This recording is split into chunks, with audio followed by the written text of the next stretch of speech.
안녕하십니까. 공인노무사 민법을 강의하게 될 김동진 교수입니다. 반갑습니다. 자, 이 시간은 우리 오리엔테이션으로 진행합니다. 그래서 노무사 시험의 기본 내용하고 공부 방법에 대해서 이 시간에 설명을 드릴까 합니다. 일단 여러분 저를 처음 보셨죠? 물론 알고 계신 분들도 계실 테고 저를 처음 본 분들도 아마 계실 겁니다. 그래서 딱 보니 어떻습니까? 김동진이 저렇게 생겼다? 뭐 느낌이 오십니까? 우리 이론 수업은 60회에 걸쳐서 진행이 됩니다. 60강이라는 이야기죠. 거기에 이제 플러스 알파가 될 수 있습니다. 이번에는 내용들을 좀 충분히 설명할까 합니다. 그래서 그렇게 진행하다 보면 60강이 좀 넘을 수 있고요. 그 긴 시간 동안 저하고 같이 이제 생활을 해야 되는 거죠. 그렇기 때문에 여러분이 나는 정말 좀 뭔가 불편한데 뭐가 이상한데 이렇게 생각할 수도 있어요. 제가 그런 감정을 갖지 말라고 강요하지는 않습니다. 그럴 수 있습니다. 어떤 분들은 정말 저 김동진 교수 마음 따뜻하고 정말 나름 없는 그 위트지만 아무튼 저 재치도 좀 있다, 뭐 이런 식으로 평가할 수도 있어요. 이런 분이나 저런 분이나 다 좋습니다. 여러분은 지금 노무사가 되기 위해서 지금 시험 준비하는 분들 아닙니까? 그렇기 때문에 여러분이 어렵게 선택해서 앉아있는 이 시간이 헛되지 않았으면 좋겠습니다.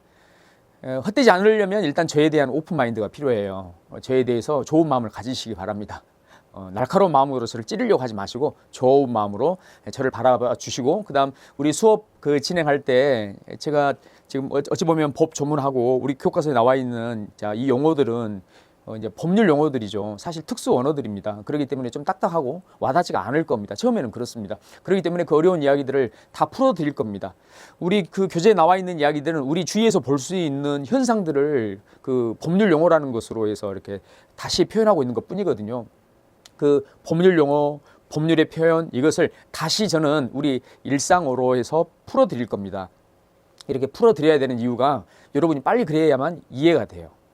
우리 일상생활에서 쓰고 있는 언어, 이 언어가 우리 법률 용어에는 뭐 이렇게 이런 용어로 쓰인다, 이런 식으로 표현된다, 이거를 여러분이 아셔야 이 내용들이 빨라지는 거죠. 가까워지는 것이죠.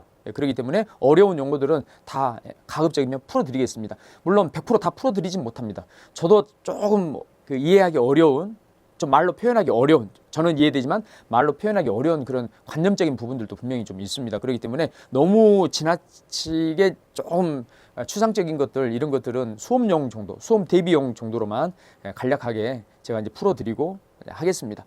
여러분 100% 하려고 하지 마세요. 모든 시험은 100%를 알아야 우리가 이제 대비하거나 풀 수 있는 그런 건 아닙니다. 그렇기 때문에 다른 사람들보다도 좀 더 나으면 돼요. 그러면 어느 정도여야 그 정도가 되는 겁니까?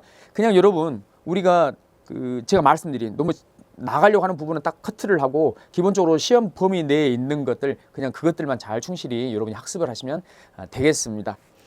자, 일단 그래서 기본적으로 우리 노무사 시험에 대해서 한번 간략하게 한번 보겠습니다. 우리 시험 일정, 시험 지역 이렇게 있는데 일단 여러분 1차, 2차, 3차 있죠. 1차 같은 경우는 원서 접수가 보통 이제 3월에 있습니다. 시험은 5월 중에 있고요.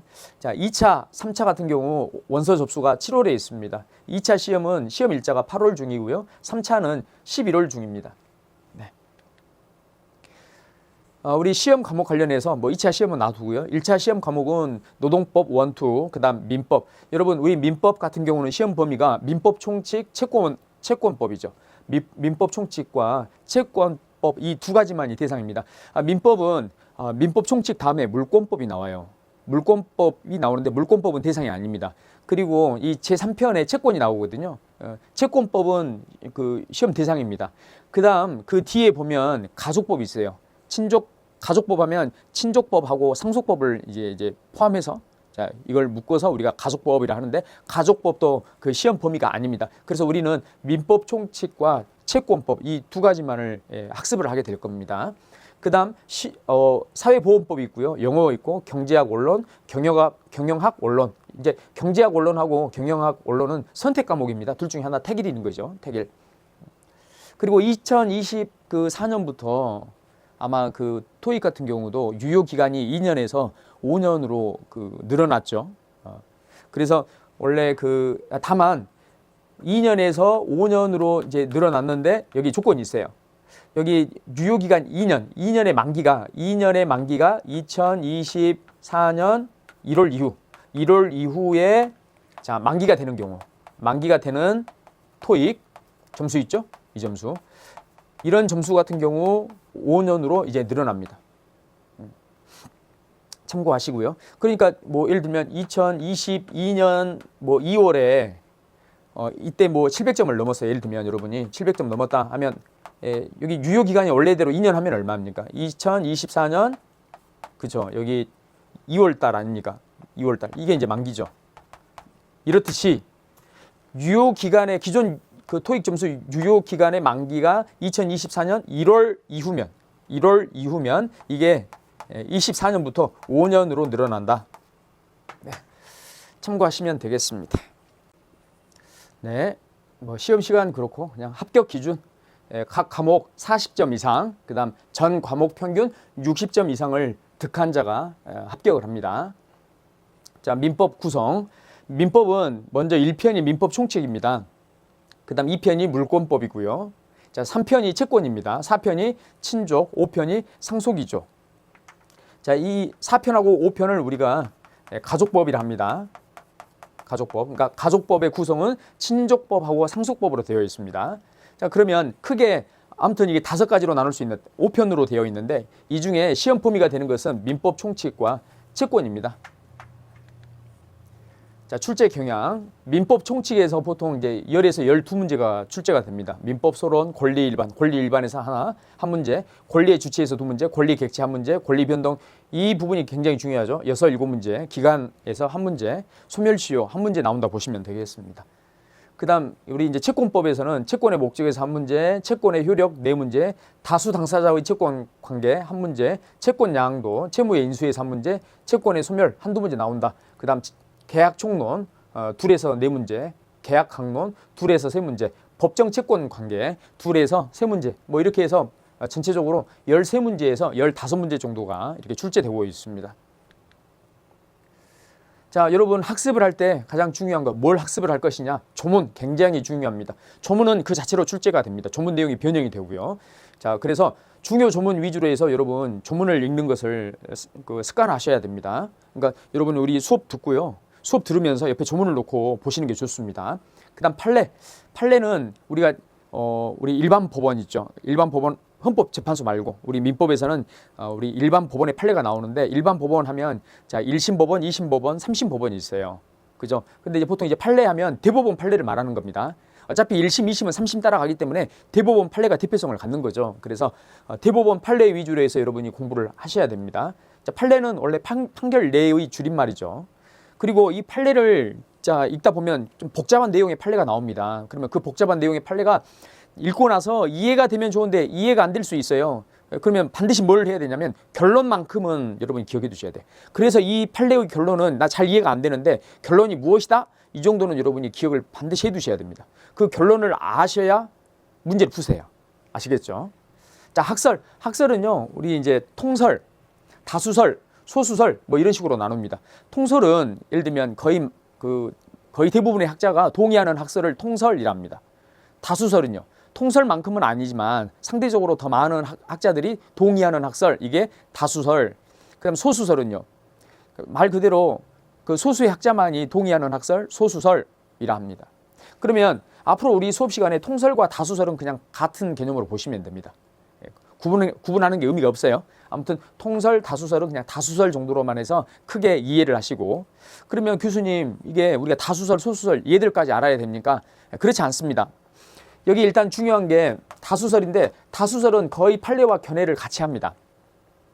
그렇기 때문에 다수설이라고 해서 별도로 우리가 암기할 필요는 없고요. 다만 우리 법 한 2~3군데 뭐 넉넉히 2에서 한 4군데 정도 4군데 정도에서 다수설과 필요하면 소수설까지 우리가 이제 보게 됩니다. 근데 여기에 해당하는 부분은 제가 수업 시간에 말씀을 드릴 거예요. 말씀드릴 거고 그 외의 부분은 그냥 이 판례로 정리하시면 됩니다. 아시겠죠? 네. 그리고 다시 한번 말씀드립니다만 너무 여러분 지나치게 공부하지 마세요. 여러분이 공부하다 보니까 민법이 재밌거든요. 처음에는 미치겠는데 하면 할수록 그죠? 이게 중독이 돼요. 재밌어요. 그러다 보니 민법을 더 잘하고 싶은 마음에 우리 시대 에듀의 이 교재뿐만 아니라 다른 뭐 지금 다른 학원의 어떤 교재들 있지 않습니까? 이것들을 몽땅 사가지고 옆에서 같이 비교해가면서 이렇게 하는데 시간 낭비예요. 그렇게 하지 마세요. 지금 뭐 제가 그냥 어떤 다른 어떤 이 시대 에듀 강의하기 때문에 그러는 걸 거야. 그렇게 말씀하실 수 있는데 그게 아니라요. 여러분 교재가 많으면 그만큼 시간이 오래 걸려요. 여러분한테 득될 게 하나 없습니다. 처음 시작하실 때 가장 효과적인 게 뭐냐면 하나의 교재를 다독하는 게 효과적입니다. 분명히. 그렇기 때문에 하나의 교재를 차라리 3번, 4번 볼지언정 3, 4권의 책을 한 번씩만 보겠다? 이건 어리석은 겁니다. 절대. 그리고 지금 우리 시대 에듀의 교재가 굉장히 효과적으로 잘 나와 있기 때문에 이 교재를 여러분이 반복해서 보시기 바랍니다. 아시겠죠? 그리고 다른 교재를 볼 시간이 없어요. 다른 과목도 있는데 민법이라고 하는 이 과목에서 교재를 막 4권, 5권 이렇게 늘여놨다가는 다른 과목 공부할 시간도 없고 그다음 민법도 제대로 정리가 안 될 테고 분명히 그렇기 때문에 그냥 우리 지금 수업 듣고 있는 이걸로 충분하니까 부족하지 않습니다. 막 마음이 급하죠? 그래도 부족하지 않아요. 이걸로 충분하니까 여러분 잘 따라오긴 하세요. 복습이나 잘 하십시오. 네. 표현이 좀 그렇습니다만 복습이나 잘하세요. 예습은 제가 바라지도 않습니다. 복습이나 잘하자. 다른 교재에 기웃거리지 말고 이거나 열심히 하자. 아시겠죠? 네. 자, 이렇게 우리가 학습을 하고 그리고 이제 마지막 공부 방법입니다. 앞으로 저와 수업을 할 텐데 여러분이 수업을 들으시면서 잘 지켜줘야 될 것들. 먼저 첫 번째, 철저하게 이해 위주의 학습을 하자. 암기 필요합니다. 그런데 암기는 나중에 할 거예요. 먼저 우리 뭐 할 거다? 이해를 할 겁니다. 이해를. 아시겠죠? 교수님 뭘 알아야 이해를 하죠? 그러니까요. 그러니까 제가 설명할 거라고요. 제가 설명할 거니까 잘 듣고 이해를 하시라고요. 아시겠죠? 이해 안 되면 머리를 쥐어짜서라도 이해를 하셔야 됩니다. 기본 개념을 제대로 이해하자. 결국 같은 맥락일 겁니다. 이해를 해야 됩니다. 개념이 중요합니다. 개념을 가지고 기준에서 많은 세부적인 더 자세한 내용들이 파생이 돼요. 그 복잡한 내용들은 결국 어디에 귀착이 되느냐? 개념으로 귀착이 됩니다. 개념을 그래서 개념이 이렇게 되었구나 라고 하는 것을 여러분이 깨닫게 돼요. 자, 세 번째, 법률 용어는 쉬운 용어로 이해하자. 똑같은 말이죠. 여러분은 그럴 수 있어. 제가 어떤 능력이 있어서 이걸 쉬운 말로 하겠습니까? 할 수 있는데 제가 정리해 드릴 거라고요. 그러니까 제가 정리할 때 표현이 굉장히 좀 약간 그 질이 떨어지는 것 같아요. 이렇게 생각할 수 있겠지만 일단 제가 이게 표현을 이렇게 바꾸어서 해드릴 때 그 표현들은 조금 촌스럽더라도 여러분이 그대로 이해를 일단 해주시면 되겠습니다. 그러니까 이해를 하고 나서 교재를 보면 훨씬 이해가 잘 된다니까요. 이게 와 닿는다니까요. 기본서는 한 권을 다독해야 됩니다. 제가 강조드렸던 말씀. 그 다음 평소 문제풀이를 생활해야 됩니다. 여러분 우리 지금 이론 수업이죠. 이론 수업이니까 여러분이 우리 교재 보시면 단원별 문제가 있어요. 단원별 문제가 있는데 아마 그럴 수 있어. 우리가 아직 이론이고 나는 처음 하니까 이 단원별 문제 굳이 풀 필요 없어 이렇게 할지 모르겠지만 아닙니다. 문제풀이 하는 건 하는 거고요. 일단 단원별 문제 해당 이론 부분 끝나잖아요. 그러면 그 단원별 문제 여러분 풀어보시기 바랍니다. 풀어보실 때 다 맞을 필요 없어요. 다 틀려도 좋아요. 일단 푸는 신용이라도 하세요. 푸는 신용을 하는데 어떻게 하시느냐? 한 문제당 1분이나 2분 정도 딱 시간을 재고 푸시기 바랍니다. 물론 30초 해서 딱 풀 수 있어요. 그거 좋습니다. 일단 그 시험장에서 문제 풀듯이 쫙 일단 한번 풀고 푸신 다음에 복습을 여러분이 할 수 있는 만큼 하시기 바랍니다. 네. 그 다음 너무 고민되는 상황은 체크만 해두고 일단 결론만 정리하고 넘어가자. 일단 결론 정리는 굉장히 중요합니다. 네.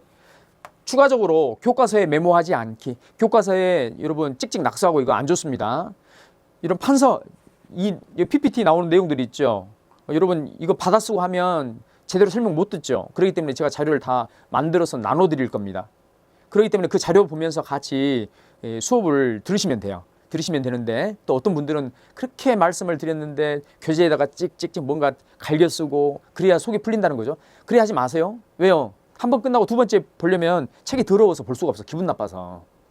그래서 책은 일단 최대한 깔끔하게. 사실 그렇게 해야만 나중에 우리가 여기 단권화라고 하지 않습니까? 단권화 시킬 수 있고요. 훨씬 마지막에 중요한 점들 위주로 해서 이게 빠른 속도로 복습을 할 수 있어요. 그런 것들을 위해서 가급적이면 교과서에다가는 여기 낙서하지 말라고요. 물론 제가 체크하라고 하는 부분이 있을 겁니다. 그러면 그 부분들은 일단 예쁘게 체크만 잘 해두시면 됩니다. 아시겠죠? 자, 예습은 하면 좋죠. 하면 좋은데 일단 보니까 기대하기 어렵더라고요. 그래서 예습은 굳이 안 하셔도 됩니다. 다만 복습은 꼭 하자. 복습은 단 몇 분이라도 하자. 대충 여러분이 복습할 넉넉한 시간이 없어. 그러면 대충 날림으로라도 복습했다고 그렇게 여러분 스스로를 좀 속이세요. 복습하는 신용이라도 내시라고요. 아시겠죠? 예. 이렇게 해야만 기억이 오래 갑니다. 그냥 소문만 듣고 며칠 지나버리면 다시 해야 돼요. 퍽퍽합니다. 그런데 잠깐이라도 보잖아요. 그러면 일단 최소한의 기억은 남아있기 때문에 그 다음에 보더라도 훨씬 편합니다. 중요한 것은 이런 것들이 쌓여야 여러분 성적이 이제 향상이 되는 거죠. 여러분 실력과 연결되는 거 아니겠습니까? 그렇기 때문에 여러분 실력 향상을 위해서라도 복습만큼은 철저하게 하자. 아시겠죠? 어차피 여러분 내가 어려우면 다른 분들도 똑같이 어렵습니다. 그렇기 때문에 왜 나만 어렵지? 이런 생각들은 버리세요. 그러니까 나는 어려워요. 다른 분들도 어려워요. 그리고 어쩔 수 없어. 이건 우리가 그냥 어렵지만 우리가 헤쳐나가야 될 우리의 숙명입니다. 근데 팔자련이 하고 그냥 여러분 받아들이시고 수업을 들으시면 되겠어요. 처음에는 답답할 겁니다. 그런데 이게 적응이 되면 그래도 여러분 훨씬 마음이 편하고 그다음 뭔가 점수가 이렇게 쭉쭉쭉쭉 올라가는 걸 보면서 희열을 느끼실 겁니다. 할 수 있습니다. 할 수 있기 때문에 뭐 지금부터 열심히 우리 같이 힘을 모아서 저는 열심히 강의를 할 테니까 여러분은 믿고 이 글을 써야죠. 저는 떡을 쓸 테니까 여러분 글을 딱 쓰시기 바랍니다. 그래서 아름다운 우리 이제 한 편의 또 스토리를 만드셔야 되지 않겠습니까? 그렇게 해서 우리가 중단되지 않고 마지막까지 이 강의를 쭉 해서 끝냈으면 하는 바람입니다. 오리엔테이션은 이것으로 마치겠습니다. 자, 바로 해서 1강부터 진행하도록 하겠습니다. 감사합니다.